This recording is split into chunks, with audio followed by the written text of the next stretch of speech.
feels good. We'll see. We'll see about playing, but feels better each day. Continue to get treatments, continue to work out. Feels better though. How good did it feel to just get your heart pumping again? Felt good, man. A little rusty. Going against Bobby put me in the basket, but man, it just felt good just to get up and down the court again. That's the main thing. Get a sweat. Felt good. Yeah. Were you able to get on the court yesterday? Yeah. I did some stuff yesterday. Not as much I did today, but did some shooting, defensive rebounding, sliding. Today was a little bit more. But yeah, worked out yesterday too. How anxious are you to get back out there and help this? Very anxious. I want to play. Can't wait to play. Got to be smart, take care of the body, but hell yeah, very anxious. There's no indication whether or not it could be 3 or 4. 3 or 4. I don't know, man. We'll see. Like I said, I'm gonna come in tomorrow, get treatment, get some shots up again, and we'll see. Are you gonna still use the scooter just for the heck of it? Nah. I returned my scooter. It was dope though. So, I don't want to get used to that though. Yeah. What do you think you might be able to affect the series whenever it is you get back out there? What do you think you might be able to Being physical, competing, bring toughness, space on the floor. Same that I've been doing all year. Playing hard, backing up my teammates, just in case. Also, what'd you make of that the tattoo? Oh, that shit was dope. That's crazy. That's crazy. It was dope, man. Shout out to him. Got up tickets for Sunday. That's crazy, man. Crazy fan. I love it. I told him I never had fans like this since probably UVA. But as far as I'm in the league, this best fans. No disrespect to Atlanta, Clippers, and DC, but I never had fans like this. So I love it, and they embraced me. I embraced them. I feel like I'm one of them, and it was dope. What kind of atmosphere you expected tomorrow? Man, that shit better be crazy. Like they better be loud. I know it's gonna be crazy. I know it's gonna be loud. I'm just trying to amp them up, trying to use some reverse psychology. But I already know it's gonna be crazy. Fans gonna be wild, going nuts, and talking to cheering, hopefully booing the hell out the other team, and holding us down like they always do. So, yeah. I think he's done a great job just presenting his size and length out there. Ben's like 6'10", and long arms, athletic. So I thought he, last game and even in the first game, some spurts on different guys, he did a great job of guarding them. So I think he's doing a great job with that.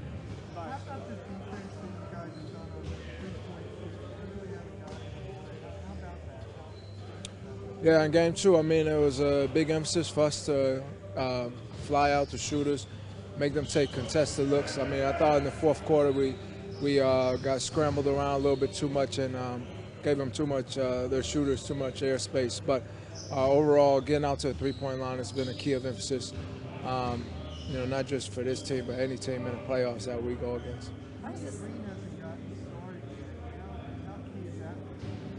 Yeah, he's one of the best shooters in the NBA.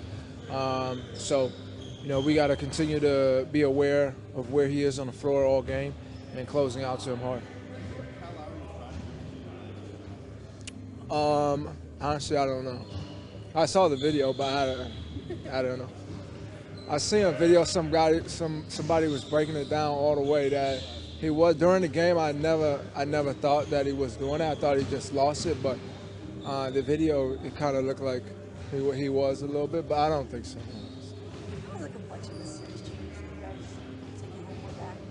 Yeah, we wanted to go out there and handle business. We felt like in the first game there was too many mistakes that we had, but we made a good adjustment to game 2, and I thought we did a really good job of just converting on that game plan. And we come back home and we got to protect our court, and that's going to be the big emphasis for us and coming out with that same energy that we did in game 2. The way you guys lined up on defense and you were covering the center.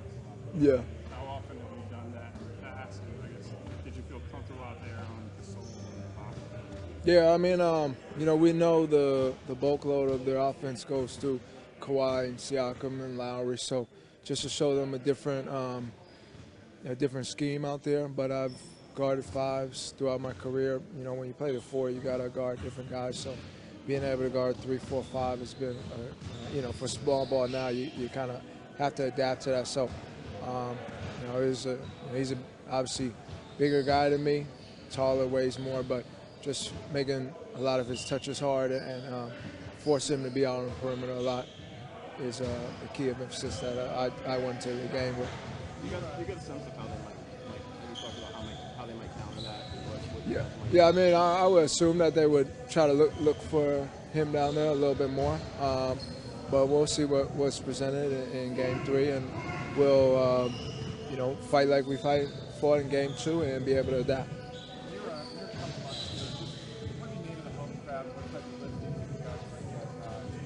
Yeah, I mean, our crowd is amazing.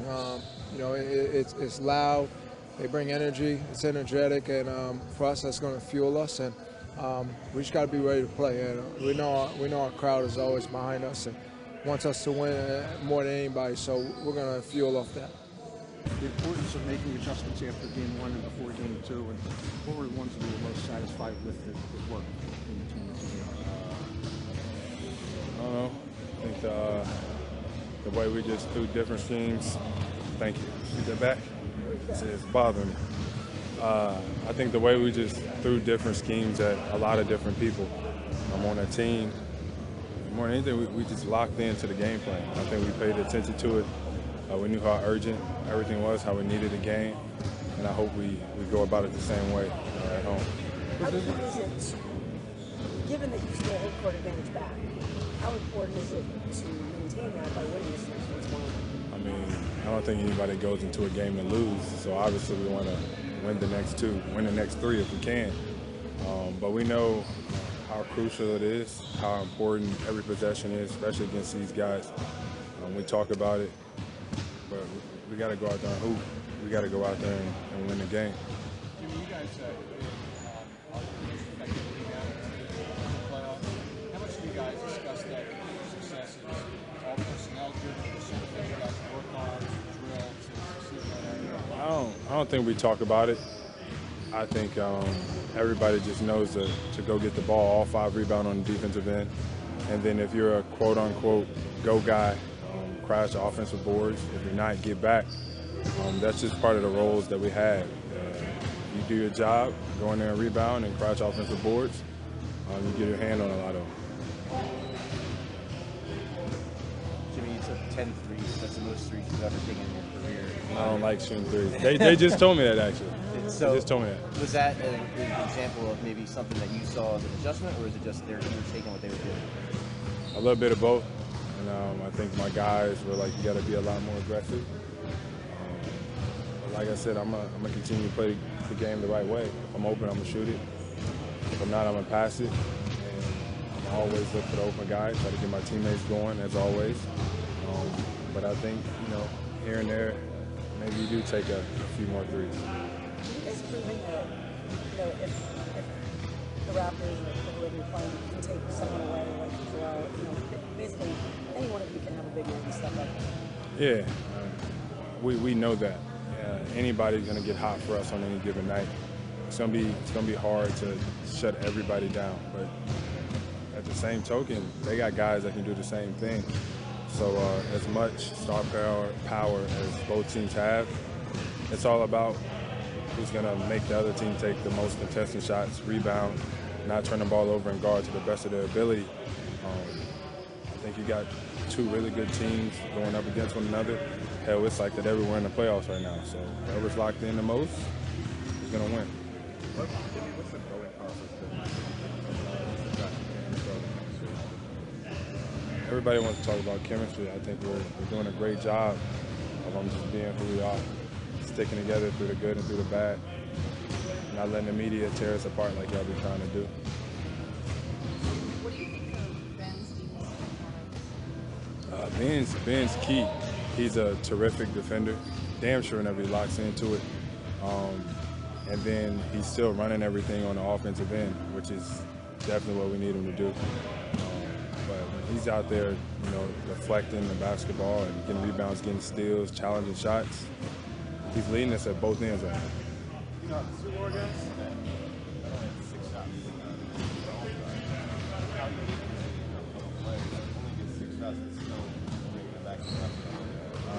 I think that's what you can find at all great players is they impact the game in a number of ways.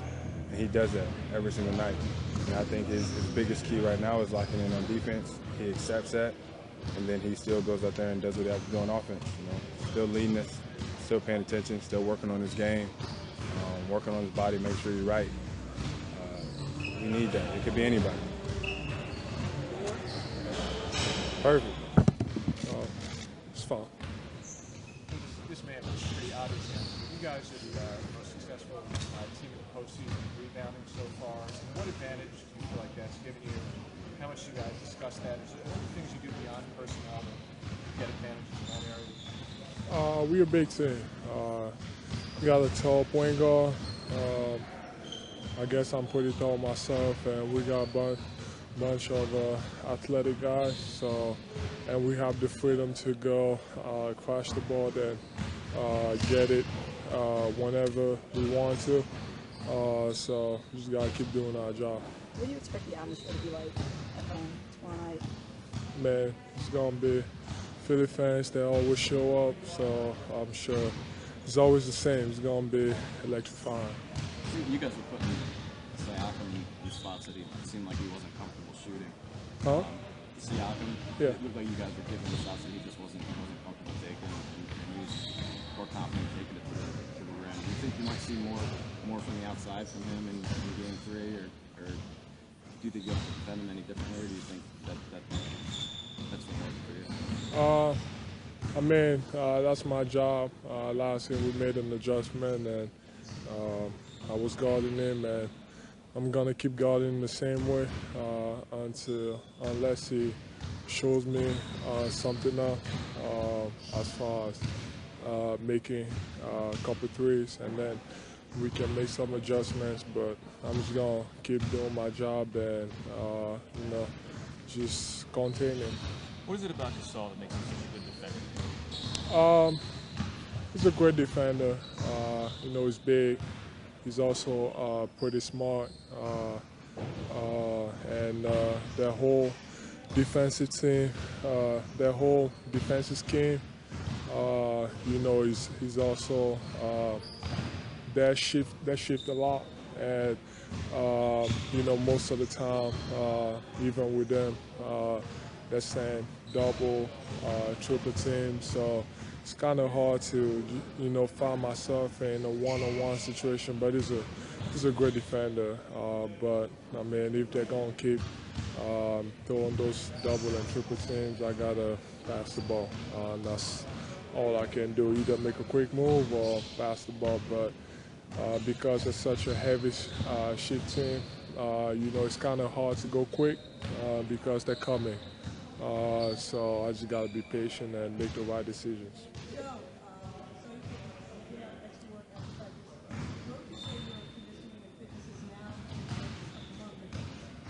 It's better. I mean, a month ago, going into the playoffs, I missed the last couple of games of the season, and with the not knee injury, but with the knee problem, you gotta.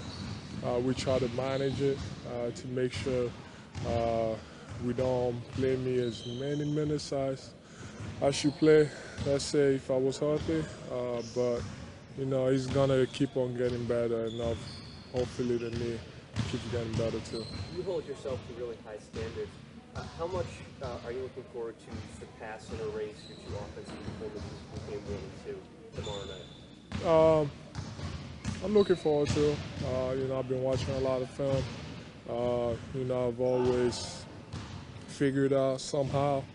I've been in these type of situations before, so I'm gonna figure it out. I'm not too worried about it. But at the end of the day, it's all about doing whatever I'm asked to. If it's setting screens and roll to the basket and find guys when I'm double or triple team, I'm gonna keep on doing that. I'm not gonna force the issue because I'm not averaging the same amount of points I was before because I'm not scoring as much. So if it only takes me, if I only have to take 5 shots a game. But also to make sure that I make the right decisions. That's what I'm going to do. How confident are you? How comfortable are you in the fact that when you find a situation where you are doubled, tripled, there are other guys on this team that can pick you up? Oh yeah, we got great shooters. We got guys that can make plays. It's definitely easier to trust your teammates. To know that you're gonna be in a situation where there's a high chance of scoring the ball or making sure we make the right pass or the right decision. So it goes a long way, and I'm extremely comfortable with that. How do you view momentum right now? I mean, you guys got the second game, and now you have 2 at home with home court advantage. How do you view momentum right now? Man, it's the playoffs. We all make adjustments. We had a bad first game, and we made some adjustments. I'm sure they're going to make some adjustments too. We got to respond to that. But at the end of the day, it's all about playing hard. Me especially, if I'm not getting open looks or I'm not in situations where I can play one-on-one. Like I said, I got to make the right decisions and go from there. But it's a game of adjustments, and they're going to make theirs, and we got to respond to it. But at the end of the day, it's all about playing hard. And, if I don't got it going offensively, that I tend to focus extremely on the defensive end. So it goes both ways, and I'm not worried about it. Practice today?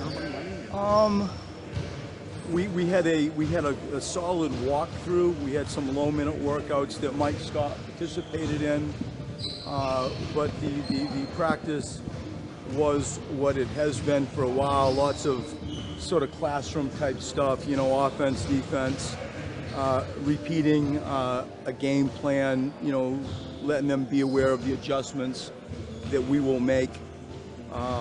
Sort of when I look at the time that we have to plan, you got 2 walkthroughs and 3 film sessions. You got 5 opportunities, and where do you spend your money? And so that's sort of the mindset behind it. And we went through the things that I think are most important offensively and defensively today. How does the win? How do we get Joel in? I mean, I think they're doing a good job. They double team Joel, and he's been forced to pass out of it. And I think Ben in early offense is probably his greatest strength, and in some of those areas probably. How does the fact that you guys stole home court advantage back change the complexion of the series?